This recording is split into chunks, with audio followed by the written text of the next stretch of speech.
Hello dear students, welcome to my channel gateway for engineers. I hope आपने levelling से related हमने जितना भी अभी डिस्कशन किया है, that is height of instrument method, rise and fall method, inverted staff levelling जो हमने डिस्कस किया, उन सभी से आपने न्यूमेरिकल्स प्रैक्टिस किए होंगे और आपको अच्छे से न्यूमेरिकल्स बन रहे होंगे और आपका इस टॉपिक पे ग्रास्पिंग हो रहा होगा। स्टूडेंट्स देखिए, ये जो सब्जेक्ट है सर्वेइंग, इसमें जो चैप्टर है levelling, this is very very very important chapter और इसका वेटेज सब सर्वेइंग सब्जेक्ट में सबसे ज्यादा है।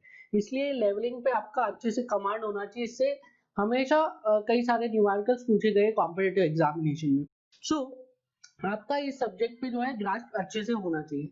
नाउ इन टुडेज क्लास जो हम स्टार्ट करने जा रहे हैं, दैट इज लेवलिंग को और फर्दर एक्सटेंड करने जा रहे हैं, इसके बारे में और थोड़ा सा डिस्कशन करने जा रहे हैं। नाउ अभी तक हमने जो लेवलिंग पढ़ा है, वो लेवलिंग में क्या हमारा मोटिव रहा है? लेवलिंग में हमारा मोटिव रहा है कि हमें किसी भी पॉइंट का रिड्यूस लेवल निकालना है। एंड रिड्यूस लेवल क्या है?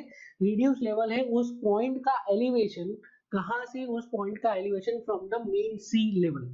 सो अभी तक हमने जितना भी लेवलिंग में डिस्कशन किया है, वो पूरा का पूरा डिस्कशन में हमने अर्थ के कर्वेचर का इफेक्ट कहीं पर भी नहीं लिया है। सो अभी तक हमने जितना भी लेवलिंग के बारे में डिस्कशन किया, उसका क्या मतलब हुआ? उसका ये मतलब हुआ कि अभी तक हमने इसमें अर्थ के कर्वेचर का इफेक्ट नहीं लिया है। दैट मीन्स अभी तक जो हम लेवलिंग सर्वे कर रहे थे, that levelling survey was a part of plane survey. ठीक है, अगर हम अर्थ के कर्वेचर का इफेक्ट कंसीडर करें, दैट मीन्स कि अगर मेरा लेवलिंग का जो एरिया है, दैट इज सर्वे का एरिया है, वो बड़ा एरिया है, लार्ज एरिया में अगर मैं लेवलिंग कर रहा हूं, तो वहां पे मुझे क्या करना पड़ेगा? वहां पे मुझे अर्थ के कर्वेचर का इफेक्ट कंसीडर करना पड़ेगा।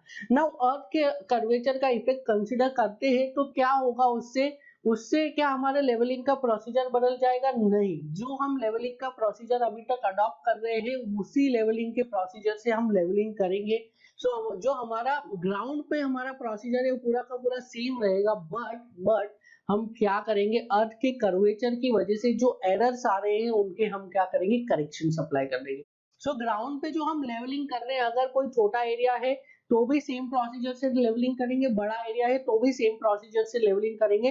बट अगर if the area is large, मतलब स्टेशन के बीच में डिस्टेंस बहुत ज्यादा है, इन किलोमीटर से, मैं बोलूं इन किलोमीटर से, तो वहां पे हमें क्या करना पड़ेगा? वहां पे हमें अर्थ के कर्वेचर को कंसिडर करना पड़ेगा और जो हमें लेवलिंग से रीडिंग्स मिली है, वो स्टाफ रीडिंग पे हमें क्या करना पड़ेगा? उस स्टाफ रीडिंग पे करेक्शन अप्लाई करने पड़ेंगे। सो अभी हम लोग डिस्कस करने जा रहे हैं the effect of curvature of earth in leveling. So the next topic is curvature effect. Next topic is curvature effect. Now देखिए स्टूडेंट्स, अभी तक हम क्या कर रहे थे? अभी तक हम कर रहे थे plane surveying. So plane surveying में क्या रहता है? प्लेन सर्वेइंग में हम ये अज्यूम करते हैं that the ground is plane. ठीक है, ग्राउंड प्लेन है, उसमें कर्वेचर नहीं है, ग्राउंड में कर्वेचर नहीं है, ग्राउंड क्या ऐसा है? प्लेन है। ठीक है, सो अगर मैं ये ग्राउंड को प्लेन कंसीडर करूं और यहाँ पे मैंने अपना इंस्ट्रूमेंट सेटअप किया है, और मुझे तो पता ही है कि ये जो इंस्ट्रूमेंट का लाइन ऑफ साइट है, this line of sight is always horizontal. So line of sight horizontal है, ग्राउंड प्लेन है, इसका मतलब क्या है? हमारा मीन सी लेवल अगर मैं कंसीडर करूं, तो mean sea level is also horizontal. ठीक है, सो अगर मैं अर्थ के कर्वेचर को कंसिडर नहीं कर रहा हूं, इसका मतलब क्या है? इसका मतलब है कि ये जो मीन सी लेवल है, this mean sea level is horizontal. ठीक है, अगर मैं छोटे एरिया की बात कर रहा हूं, तो वहां पे क्या दिखेगा मुझे? मीन सी लेवल कैसा दिखेगा? मीन सी लेवल हॉरिजॉन्टल दिखेगा। And this line of site is also horizontal. So line of sight भी horizontal है, mean sea level भी horizontal है, तो we can easily say इन दोनों के बीच का जो difference है, that is height of instrument, and that height of instrument is constant. So इन दोनों के बीच का जो distance है, I will write here elevation of line of sight with respect to mean sea level is constant throughout. So यहाँ पे देखिए, यहाँ पे क्या हो रहा है, जो हमारी हाइट ऑफ इंस्ट्रूमेंट आ रही है that is line of sight है, उसका जो एलिवेशन है with respect to mean sea level, ये हर पॉइंट पे क्या है, हर पॉइंट पे ये कांस्टेंट है, हर पॉइंट पे सेम एलिवेशन है, बिकॉज हमारा एरिया ऑफ सर्वे छोटा है एंड छोटे एरिया में क्या होता है, अर्थ का कर्वेचर का इफेक्ट नहीं आता है। दैट मींस अर्थ का कर्वेचर कैसा है, अर्थ का curvature is plane and line of sight is also horizontal, so mean sea level भी हॉरिजॉन्टल है, तो दोनों क्या हो गया, पैरेलल हो गया। और इन दोनों लाइंस के बीच में कोई सा भी पॉइंट ले लीजिए, you will get the same elevation, ठीक है, दोनों के बीच में सेम आपको वर्टिकल डिस्टेंस मिलेगा। बट अगर मैं अर्थ के कर्वेचर को कंसीडर करता हूं, अगर मैं अर्थ के कर्वेचर को कंसीडर करता हूं, so here I am considering the curvature of earth. So इस टाइप से ये अर्थ के कर्वेचर को कंसीडर किया है मैंने। नाउ यहाँ पे देखिए, ये मैंने एक छोटा सा पार्ट लिया है अर्थ का, ये अर्थ जो है ये पूरी ऐसी सर्कल है, ऐसा पूरा स्फेरिकल है, और मैंने सिर्फ एक छोटा सा पार्ट लिया है। नाउ अगर अर्थ के कर्वेचर का कंसीडर कर रहा हूँ एंड यहाँ पे किसी एक पॉइंट पे अगर मैं इंस्ट्रूमेंट को सेटअप कर देता हूँ, सो क्या हाइट ऑफ इंस्ट्रूमेंट जो है, मेरी लाइन ऑफ साइट जो है, क्या वो अब हॉरिजॉन्टल नहीं रहेगी? नहीं, वो तो हमेशा ही हॉरिजॉन्टल रहेगी, क्योंकि इस इक्विपमेंट का पर्पस ही वही है, इस इक्विपमेंट का मोटिव ही वही है, to provide horizontal line of sight. So ये लाइन ऑफ साइट क्या है, this line of sight is perfectly horizontal. Now but earth का कर्वेचर हमने जैसे ही कंसीडर किया, तो क्या जो सी है, क्या जो वाटर है, वाटर हॉरिजॉन्टल हो जाएगा? तो वाटर तो अर्थ के सरफेस के अलाउंग, अर्थ की कर्वेचर के अलाउंग ही रहेगा ना। सो अगर मैं मीन सी लेवल की बात करूं, तो mean sea level will be like this, it would be parallel to the surface of earth. That means जो मीन सी लेवल है वो कैसा हो गया है, वो हो गया है अब curve. So in this case I can not से कि लाइन ऑफ साइट और जो हमारा मीन सी लेवल है, these two lines are parallel lines, these two lines are perfectly parallel lines, ये मैं नहीं बोल सकता हूँ, क्योंकि ये दोनों लाइंस perfectly parallel नहीं है अगर हम अर्थ की कर्वेचर का इफेक्ट यहाँ पे कंसीडर कर रहे हैं तो। सो ये दोनों लाइंस क्या हो गई है, ये दोनों लाइंस अब नॉन पैरेलल हो गई, तो दैट मींस ये जो हाइट ऑफ इंस्ट्रूमेंट मैं कंसीडर कर रहा हूँ, this height of instrument is not constant, और ये जो मैं हाइट ऑफ इंस्ट्रूमेंट अलग अलग पॉइंट पे डिनोट कर रहा हूँ, वो हाइट ऑफ इंस्ट्रूमेंट की वैल्यू क्या हो रही है, वो हाइट ऑफ इंस्ट्रूमेंट की वैल्यू चेंज होती जा रही है। सो दिस इज द एरर, ये हमारा एरर है अगर हम यहाँ पे अर्थ का कर्वेचर को कंसीडर कर रहे हैं तो। So this is mean sea level which is not horizontal. I will write it as curved. So mean sea level कैसा हो गया, mean sea level curved हो गया है, and ये जो है this is, I will write as at ground level. Now अब थोड़ा सा हम स्टाफ की पोजीशन को रख के देखते हैं कि स्टाफ की पोजीशन कैसा है। अब देखिए, आपको कहीं पर भी स्टाफ रखना है तो आप स्टाफ कैसा रखोगे, आप स्टाफ वर्टिकल रखोगे। तो वर्टिकल लाइन का क्या डेफिनेशन है, वर्टिकल लाइन वो लाइन होती है जो कहां से पास हो रही है, जो पास हो रही है through centre of gravity of earth. So अगर यहाँ पे suppose there is a point and इस पॉइंट का मुझे आरएल निकालना है, तो मैं स्टाफ को कैसा प्लेस करूंगा, I will place the staff उस लाइन पे जो कि लाइन कहां से पास हो रही है, जो कि लाइन पास हो रही है through the centre of gravity of अर्थ। तो अर्थ की ग्रेविटी से ये लाइन पास होगी, देखिए इस टाइप से। सो अगर मैं इस पॉइंट P के रिस्पेक्ट में बोलूं, तो P के रिस्पेक्ट में जो हमने स्टाफ को होल्ड किया है दैट इज करेक्ट। क्यों करेक्ट है, क्योंकि वो पॉइंट P पर सेंटर ऑफ ग्रेविटी से पास हो रही है। पर अगर इसमें ऑब्जर्वेशन पॉइंट O के रिस्पेक्ट में बोलूं, तो that staff is inclined. So staff की वजह से कभी भी रीडिंग में एरर नहीं आ रहा है। रीडिंग में एरर जो आ रहा है वो किसकी वजह से आ रहा है, मीन सी लेवल की वजह से आ रहा है। नाउ अगर मैं देखूं, अगर मैं एक लाइन बनाऊं parallel to the mean sea level, so here I am constructing a line which is parallel to mean sea level. So this, ये जो ग्रीन कलर से मैंने लाइन बनाई है ना, this line is parallel to mean sea level. So अगर मैं अपना लाइन ऑफ साइट को मीन सी लेवल के पैरेलल कर दूं तो क्या मैं बोल सकता हूं कि जो रीडिंग मुझे मिलेगी वो करेक्ट रीडिंग मिलेगी? कि हम क्या चाहते हैं, हम चाहते हैं कि हमारी जो लाइन ऑफ साइट है वो हमेशा क्या हो, मीन सी लेवल के पैरेलल हो, तभी तो इन दोनों के बीच का जो डिस्टेंस है, इन दोनों के बीच का जो एलिवेशन है वो कांस्टेंट रहेगा। सो अगर मैं अपनी लाइन ऑफ साइट को पैरेलल कर दूं with respect to mean sea level, तो क्या मैं बोल सकता हूँ कि जो रीडिंग मुझे मिलेगी वो करेक्ट रीडिंग मिलेगी?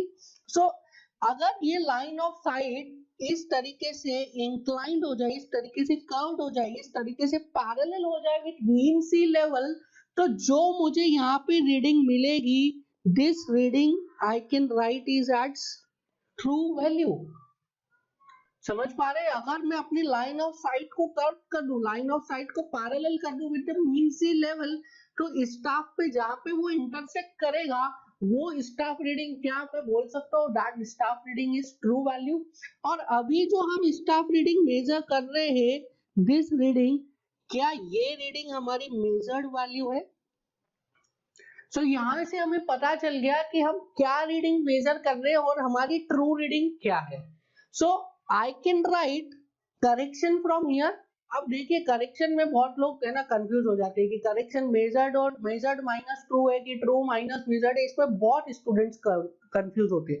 सो इस कंफ्यूजन को आज मैं रूट से ही डिलीट कर देता हूँ, आपके दिमाग में बिल्कुल कभी भी इस करेक्शन और एरर और मेजर्ड वैल्यू ट्रू वैल्यू को लेके कभी भी कंफ्यूजन नहीं रहेगा। आप एक लाइन याद रखिए, that is true value is equal to measured value plus correction. और ये लाइन याद रखना is very very very simple. True value क्या है? ट्रू वैल्यू क्या है? True value is measured value और उसमें करेक्शन अप्लाई कर दीजिए। So true value is measured value plus correction. आप बस इतना याद रखिए, आपका हमेशा का कंफ्यूजन यहाँ से क्या हो जाएगा, हमेशा का कंफ्यूजन खत्म हो जाएगा। So I can write true value is equal to measured value plus correction. So correction क्या हो गया? It is true value minus measured value. हो गया ये correction. So true value minus measured value. So अब इस केस में देखिए करेक्शन क्या आ रहा है, correction is this value, this is correction. And इस करेक्शन को ही हम क्या बोलते हैं? इस करेक्शन को ही हम बोलते हैं curvature correction. So this correction is nothing but CC which is curvature correction. ठीक है, तो अगर अर्थ का कर्वेचर ही नहीं होता तो क्या होता? मीन सी लेवल हॉरिजॉन्टल होता, और मीन सी लेवल हॉरिजॉन्टल होता तो हमें करेक्शन लगाने की जरूरत ही नहीं पड़ती, क्योंकि अर्थ का जो सरफेस है दैट इज कर्व्ड, जिसकी वजह से मीन सी लेवल भी कर्व्ड हो गया है, बट हमारी जो लाइन ऑफ साइट है that is perfectly horizontal. That is why जो ये कर्व्ड लाइन और हॉरिजॉन्टल लाइन के बीच में जो डिफरेंस आ रहा है, this is not correct distance. ठीक है, तो इसलिए हम कौन सा करेक्शन लगाएंगे? इसलिए हम लगाएंगे कर्वेचर करेक्शन। नाउ अब देखिए यहाँ पे कौन सी वैल्यू ज्यादा है, ट्रू वैल्यू ज्यादा है या मेजर्ड वैल्यू ज्यादा है? So measured value is a bigger value, क्योंकि हमें पता है कि स्टाफ में हमेशा 0 पॉइंट कहाँ पे होता है, 0 कहाँ पे रखते हैं, जिस पॉइंट पे हम रीडिंग को मेजर करते हैं वहां पे 0 को रखते हैं, और उसके बाद जहां पे हमारा लाइन ऑफ साइट होता है वहां पे रीडिंग बढ़ती है। सो 0 कहां पे आ गया? पॉइंट P पर, और ऊपर की तरफ रीडिंग बढ़ रही है। दैट मींस जो मेजर्ड वैल्यू है, for this case measured value is always greater than true value. That means correction due to curvature is always negative. समझ में आया कि जो कर्वेचर करेक्शन है वो क्या होगा? वो हमेशा ही हमेशा नेगेटिव रहेगा। क्यों? क्योंकि हमेशा कर्वेचर की वजह से क्या हो रहा है, आप जो रीडिंग मेजर कर रहे हो रीडिंग ज्यादा मेजर कर रहे हो, और ट्रू वैल्यू क्या है? ट्रू वैल्यू कम है। ठीक है, कर्व्ड लाइन है ना, तो ट्रू वैल्यू कम है बट मेजर्ड वैल्यू ज्यादा है। सो मेजर्ड वैल्यू आप हमेशा ज्यादा मेजर कर रहे हैं जबकि ट्रू वैल्यू कम है। That is why correction due to curvature is always negative. So ये जो कर्वेचर करेक्शन का जो वैल्यू है, ये वैल्यू कितना आता है, ये वैल्यू आप इजीली कैलकुलेट कर सकते हैं using a right angle triangle का कॉन्सेप्ट लगा के आप इजीली कैलकुलेट कर सकते हैं, बट हम डायरेक्टली वैल्यू लिख रहे हैं। This curvature correction is equals to d square upon 2r and it is always negative. So curvature correction का मैग्नीट्यूड लिख रहा हूं मैं, magnitude is d square upon 2r। आप इसमें अब कंफ्यूज नहीं होंगे, ठीक है। कर्वेचर करेक्शन हमेशा कहता रहता है, हमेशा निगेटिव रहता है, ठीक है, आप ये ध्यान रखेंगे। So curvature correction is d square upon 2r is always negative. Now what is d in this? d is distance between the point of observation and जिस पॉइंट पे आप लेवल कैलकुलेट कर रहे हैं। सो it is difference between the two point, जहाँ पे आपने instrument रखा है और जहाँ पे आपने स्टाफ रखा है। सो जहाँ पे इंस्ट्रूमेंट रखा है और जहाँ पे स्टाफ रखा है, वो दोनों पॉइंट्स के बीच का डिस्टेंस क्या हो गया, D. What is R? R is radius of earth. R की वैल्यू कितनी पढ़ी है हमने? आर की वैल्यू हम पहले चैप्टर में पढ़ चुके हैं, फर्स्ट लेक्चर में, that is 6370 kilometre. So cc की वैल्यू कितनी आ जाती है? cc की value it is d square upon 2 into 6370। So I can write cc is equals to 0.0785 into 10 की power -3d square. So cc की वैल्यू कितनी आ गई? 0.0785 into 10⁻³ स्क्वायर। नाउ ये d नॉर्मली किस में रहेगा? किलोमीटर में, क्योंकि हमने अभी देखा कर्वेचर करेक्शन कब लगाएंगे, when the area of survey is very big. So ये cc की वैल्यू भी किस में आएगी? किलोमीटर में। So if I want the value of cc in metre, so it is equals to 0.0785 d square. Here cc in metre and d is in kilometre. यहाँ पे cc की वैल्यू क्या है, किस में है? मीटर में, और d की वैल्यू किस में है? किलोमीटर में। So this is the value of correction due to curvature। हाँ, ये मॉड में लिख देता हूँ क्योंकि this is always negative, ठीक है। curvature correction is always negative।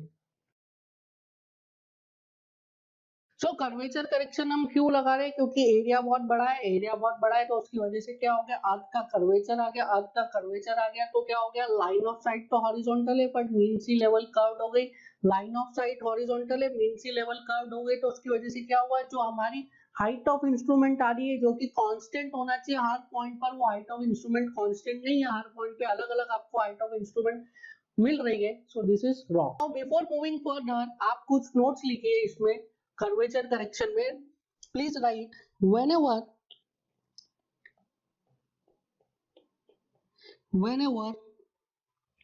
area is large, the earth curvature effect becomes significant, and the error due to refraction also introduced in reading, because of which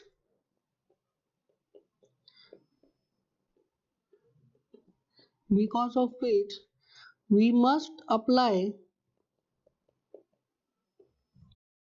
the correction due to earth curvature। Now the value of correction due to earth curvature is 0.0785 d square। This cc is in meter and this d is in kilometer। आप हमेशा ये बात ध्यान रखेंगे। and this earth curvature correction is always negative। ये बात आप हमेशा ध्यान रखेंगे। This earth curvature correction is always and always negative। ठीक है, हमेशा क्या रहता है, ये नेगेटिव रहता है। इसकी मैग्नीट्यूड की वैल्यू आप ये लिख लीजिए, and this is always negative.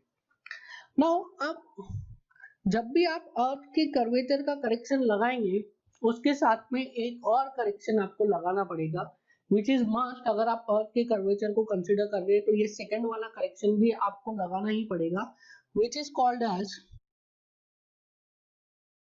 Correction due to refraction. देखिए स्टूडेंट्स, आपने अपने टेक्निकल बचपन दैट इज 11 12 में रिफ्रैक्शन का कॉन्सेप्ट पढ़ा होगा। रिफ्रैक्शन क्या होता है? जब भी आप एक डेंसर मीडियम से लाइटर मीडियम में जाती है, लाइटर मीडियम से डेंसर मीडियम में जाती है, तो जो रेज है वो क्या करती है? अपना डायरेक्शन चेंज कर लेती है। ठीक है, तो अगर हम अर्थ का कर्वेचर कंसीडर कर रहे हैं, that means the area is very large, तो वहां पे क्या होगा? अर्थ की डेंसिटी, अर्थ में जो एयर है उसकी डेंसिटी भी क्या होगी? एयर की डेंसिटी भी चेंज होगी, and due to that change in density of air क्या हो रहा है? जो लाइन ऑफ साइट है, जो लाइन ऑफ साइट एक रे बन रही है, वो रे क्या करेगी? अपना जो डायरेक्शन है वो चेंज करेगी। एंड ड्यू टू रिफ्रैक्शन क्या होता है? Ray moves from lighter to denser medium. So अगर अर्थ के कर्वेचर का हम इफेक्ट देख रहे हैं, तो आप देखिए उसकी वजह से क्या हो रहा है। So suppose this is curvature of earth, and यहाँ पे किसी पॉइंट पे मैंने इंस्ट्रूमेंट को सेट किया है, एंड ये मेरे लाइन ऑफ साइट होनी चाहिए। ये जो रेड में बताया, this should be my line of site. But क्या हो रहा है? जैसे ही हम अर्थ के कर्वेचर को कंसीडर कर रहे हैं, तो ये जो एरिया है यहाँ पे डेंसिटी सेम है, और जैसे जैसे ऊपर जाते जा रहे वैसे वैसे क्या हो रहा है कि डेंसिटी कम होते जा रहा है। जो अर्थ है, अर्थ के जो सराउंडिंग है, अर्थ के जो नियर एयर है, उसका डेंसिटी क्या है? उसका डेंसिटी ज्यादा है, और जैसे जैसे जैसे जैसे आप ऊपर जाते जा रहे हैं वैसे वैसे क्या हो रहा है? डेंसिटी कम होता जा रहा है। ठीक है, तो अर्थ के पास में क्या है? अर्थ के पास में डेंसिटी ज्यादा है एयर की, और ऊपर जाते जा रहे हैं तो क्या हो रहा है? डेंसिटी कम होता जा रहा है। सो यहाँ पे देखिए, यहाँ पे डेंसिटी ज्यादा है, यहाँ पे डेंसिटी ज्यादा है, यहाँ पे डेंसिटी ज्यादा है, यहाँ पे डेंसिटी ज्यादा है। इस एरिया में डेंसिटी ज्यादा है, पर जैसे ही आप ऊपर जाते जा रहे हैं यहाँ पे, तो डेंसिटी क्या हो रहा है? कम हो रहा है। यहाँ पे डेंसिटी कम है, सो ये जो ऊपर है ये एरिया में डेंसिटी कम है। सो जो अर्थ के पास वाला एरिया है, ये एरिया, इसमें डेंसिटी ज्यादा है, और अर्थ से जो दूर वाला एरिया है, ये एरिया यहाँ पे डेंसिटी कम है। तो ये जो लाइन ऑफ साइट है आपकी, ये जो लाइन ऑफ साइट है, ये लाइन ऑफ साइट क्या हो रही है? उसकी वजह से परफेक्टली हॉरिजॉन्टल नहीं रह पा रही है। ये लाइन ऑफ साइट इस तरीके से डिफ्लेक्ट हो रही है। लाइन ऑफ साइट क्या हो रही है? लाइन ऑफ साइट डिफ्लेक्ट हो रही है। कहां पे? टुवर्ड्स द सरफेस ऑफ अर्थ। ठीक है, लाइन ऑफ साइट कहां पे डिफ्लेक्ट हो रही है? Towards the surface of earth. So इसकी वजह से क्या हो रहा है?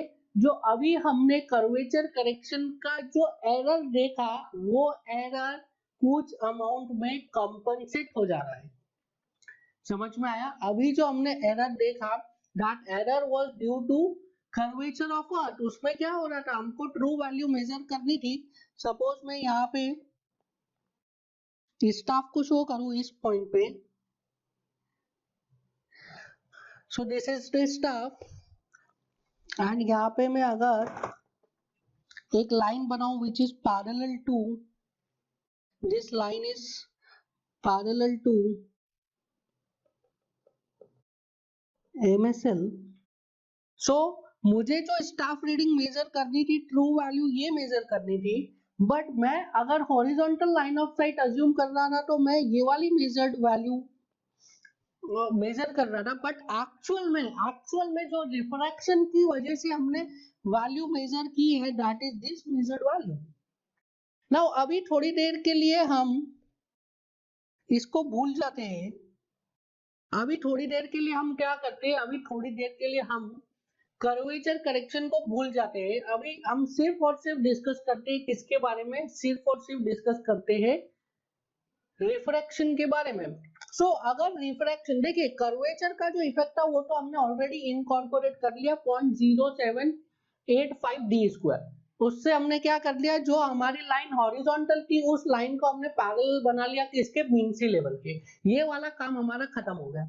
बट अब जो हमारी लाइन ऑफ साइट है उसको हमें क्या करना है, उस लाइन ऑफ साइट को हमें हॉरिजॉन्टल बनाना है, ताकि इस हॉरिजॉन्टल लाइन में मैं करेक्शन लगा के इसको क्या बना लूं, इसको बना लूं मैं एमएसएल के पैरेलल।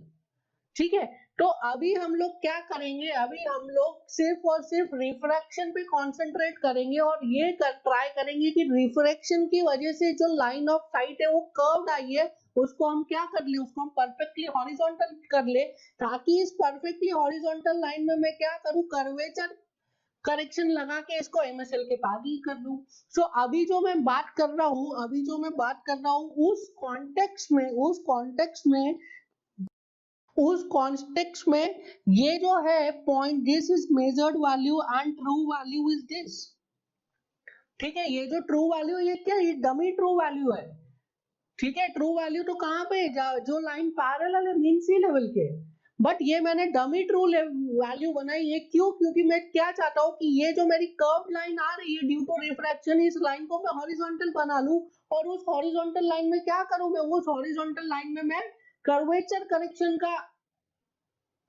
का करेक्शन लगा दो, ताकि वो लाइन क्या हो जाए, मीन सी लेवल के पैरेलल हो जाए। तो कर्वेचर करेक्शन किस में लगाओगे आप, कर्वेचर करेक्शन आप लगाओगे हॉरिजॉन्टल लाइन में, क्योंकि हमारा जो पूरा डेरिवेशन है वो राइट एंगल ट्रायंगल से हुआ है, एंड राइट एंगल ट्रायंगल का लाइन जो है वो हॉरिजॉन्टल है ना कि कर्व। सो मैं क्या करूंगा, ये जो कर्व लाइन आई है ड्यू टू रिफ्रैक्शन, इसमें करेक्शन लगाऊंगा और इसको हॉरिजॉन्टल बनाऊंगा, और फिर वो हॉरिजॉन्टल लाइन में करेक्शन लगा के उसको मीन सी लेवल के पैरेलल कर दूंगा।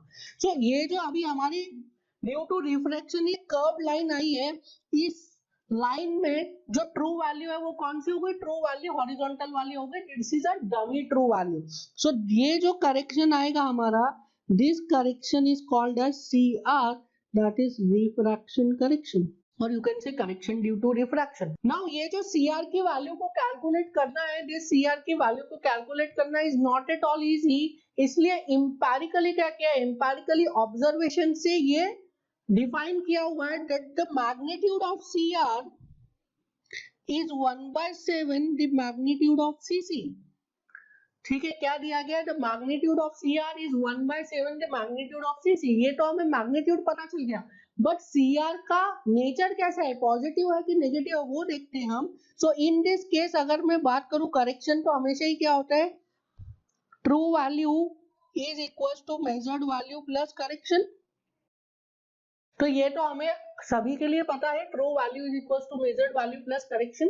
नाउ तो करेक्शन क्या हो गया यहाँ पे, it is true value minus measured value. अब देखिए यहाँ पे ट्रू वैल्यू ज्यादा है कि मेजर्ड वैल्यू ज्यादा है, यहाँ पे ट्रू वैल्यू ज्यादा है, that means correction due to refraction is always positive. ठीक है, दैट मीन्स जो हमारा, देखिए आप इसको तो इजीली समझ ही सकते हैं कि हमेशा क्या होगा, जो लाइन ऑफ साइट है वो डेंसर मीडियम की तरफ जाएगा, और डेंसर मीडियम कहाँ है, टुवर्ड्स द अर्थ है। तो denser medium is towards the earth, तो हमेशा लाइन ऑफ साइट किधर जाएगा, नीचे की तरफ जाएगा। सो अगर लाइन ऑफ साइट नीचे की तरफ जा रहा है, दैट मीन्स जो हमारा रिफ्रैक्शन करेक्शन है वो क्या हो गया, पॉजिटिव हो गया। अब इसी में एग्जाम में आपके साथ में प्ले करता है, एग्जाम में आपके साथ में कैसे प्ले करेगा, एग्जाम में आपके साथ में प्ले करेगा कि आपको क्वेश्चन दे देगा इन्वर्टेड स्टाफ लेवलिंग का। अगर इन्वर्टेड स्टाफ लेवलिंग का आपको क्वेश्चन दे दिया है, इसका मतलब क्या है, curvature correction is positive, refraction correction is negative. आप ये चीज ध्यान रखेंगे, कर्वेचर करेक्शन वहां पे पॉजिटिव हो जाएगा और रिफ्रैक्शन करेक्शन वहां पे क्या हो जाएगा, नेगेटिव हो जाएगा। सो अब यहाँ पे हमने देखा है that correction due to refraction is always positive, so can I write total correction क्या हो जाएगा, total correction it is CC plus CR। so total correction C is equals to CC plus CR, and so C कितना हो जाएगा, C is equals to CC plus CR। so CC कितना है, 0 minus 0.0785 d square plus C R क्या हो जाएगा 1/7 is to 0.0785 D square. यहाँ पे हम लोग इसकी वैल्यू एक बार कैलकुलेट कर ही लेते हैं। 1/7 into 0.0785 d square, which is equals to 0.0112 d square, and it is always positive.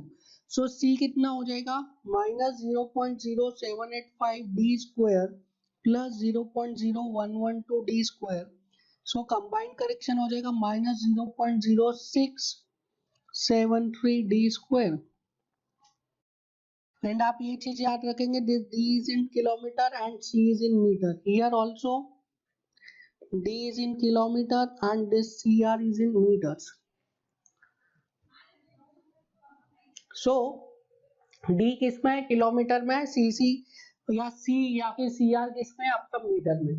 सो अगर आप कंबाइंड करेक्शन की बात करें तो combined correction is minus 0.0673 D square.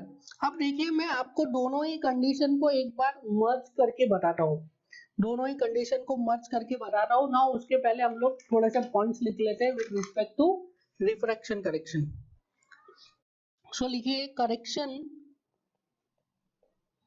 Due to refraction. Now correction due to refraction, इसमें लिखिए first point due to effect of refraction, line of sight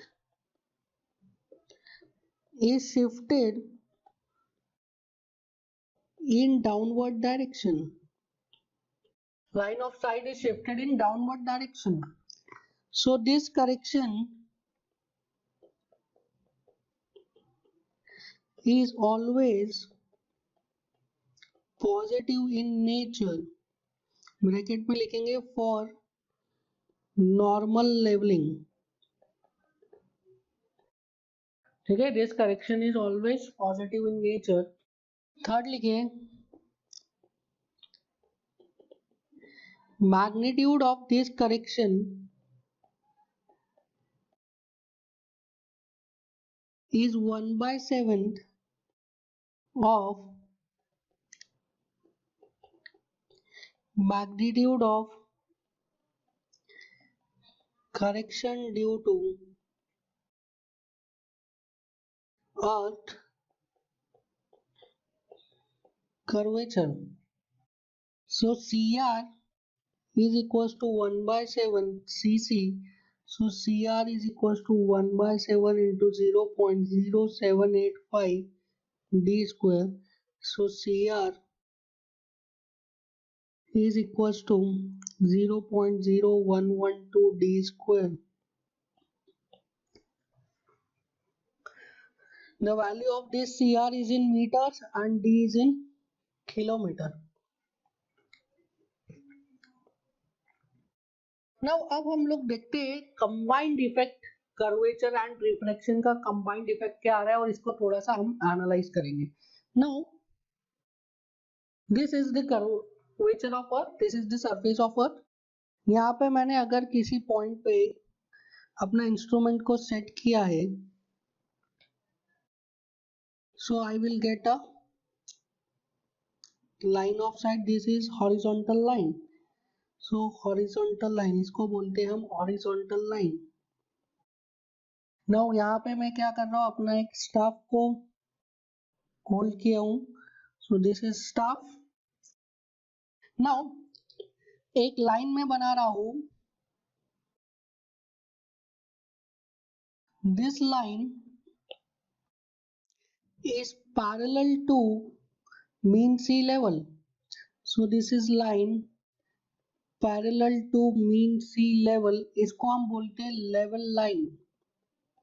अब हमेशा ध्यान रखेंगे लेवल लाइन क्या है, लेवल लाइन वो लाइन है जो मीन सी लेवल के पैरेलल है। सो this is a level line and there is one more line, this is called as deflected line. Deflected line, देखिए जो डिफ्लेक्टेड लाइन किसकी वजह से है, ये ड्यू टू रिफ्रैक्शन, ठीक है, this is deflected due to refraction. So आप मुझे बताइए ये 3 रीडिंग्स हैं, this is reading number 1, this is reading number 2 and this is reading number 3। आप मुझे बताइए कि जब आप इंस्ट्रूमेंट से देखेंगे, आप लेवलिंग इंस्ट्रूमेंट से देखेंगे तो आपको कौन सा रीडिंग दिखेगा, 1, 2 या 3? सो आप मुझे बोलेंगे कि जो रीडिंग आपको दिखेगा वो कौन सा दिखेगा, रीडिंग नंबर 2 दिखेगा। समझ में आया? कौन सा रीडिंग दिखेगा आपको, रीडिंग नंबर 2 दिखेगा। एंड जो करेक्ट रीडिंग है वो कौन सा रीडिंग है, जो करेक्ट रीडिंग आपको दिखना चाहिए ताकि आप लेवल निकाल पाए, वो कौन सा दिखना चाहिए, reading number 3। Reading number 3 is the correct reading जो आपको दिखना चाहिए। सो आप ऐसा नहीं कर सकते कि आप अलग से कर्वेचर करेक्शन लगाओ, अलग से रिफ्रैक्शन करेक्शन लगाओ, दोनों ही आपको लगाने पड़ेंगे। एक को लगाया दूसरा को नहीं लगाया, ऐसा नहीं होगा, आपको दोनों ही करेक्शंस लगाने पड़ेंगे। सो जो हमें दिखा है दैट इज रीडिंग नंबर 2, उसमें हमने क्या किया, रिफ्रैक्शन करेक्शन लगाया और हमने कहाँ चले गए, हम पॉइंट 1 पे चले गए और पॉइंट 1 पे हमने करेक्शन लगाया और कहाँ पे आ गए, पॉइंट 3 पे आ गए। सो यहाँ से पॉइंट 2 से पॉइंट 1 हमने क्या किया, CR, और फिर पॉइंट 1 से हम आ गए पॉइंट 3 पे, क्या लगाया हमने, CC। सो ये जो हमारा नेट करेक्शन आ गया between point 2 and point 3, that is C। आया समझ में अभी? सो हमने क्या किया, पॉइंट 2 जो हमको दिखा उससे हम कहाँ गए, पॉइंट 1 पे गए। कैसे गए, हमने CR लगाया, that is correction due to refraction. And correction due to refraction लगाने के बाद हमें हॉरिजॉन्टल लाइन मिल गई, वहां से हमने क्या लगाया, करेक्शन ड्यू टू कर्वेचर, और पॉइंट 3 पे आ गए। तो इसी तरीके से हम क्या करते हैं, कंबाइंड करेक्शन लगाते हैं। कैसे लगाते हैं combined correction, it is summation of curvature correction and refraction correction. So combined correction C is equals to CC plus CR, और आप हमेशा ये लिखेंगे combined correction C is equal to CC plus CR। बिल्कुल प्लस माइनस में आप क्या होंगे, कंफ्यूज नहीं होंगे। आपको पता है that CC is always negative, the value of CC is minus 0.0785 d square and the value of CR is 0.0112 d square। तो कंबाइंड करेक्शन आ जाएगा 0.0673 d square। So this is combined correction।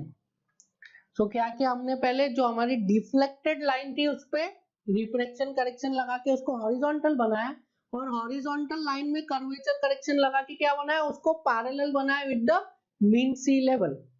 सो इस तरीके से हमने क्या किया, जो कर्वेचर ऑफ अर्थ का इफेक्ट था उसको हमने क्या किया, नलीफाई कर दिया। और आप देखिए जो कर्वेचर ऑफ अर्थ है ये किस पे डिपेंड कर रहा है, ये D पे डिपेंड कर रहा है। किस पे, D।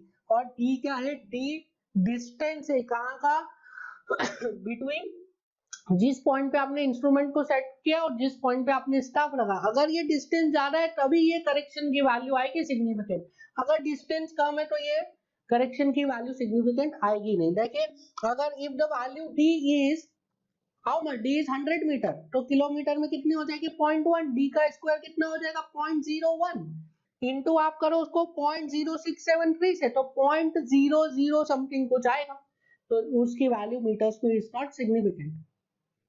D की वैल्यू है 10 किलोमीटर, 10 किलोमीटर अगर D की वैल्यू है तो D का स्क्वायर कितना हो गया, 100 किलोमीटर, तो 100 इंटू 0.0673 करोगे तो क्या हो जाएगा, 6.73 मीटर। तो बहुत सिग्निफिकेंट आ गया।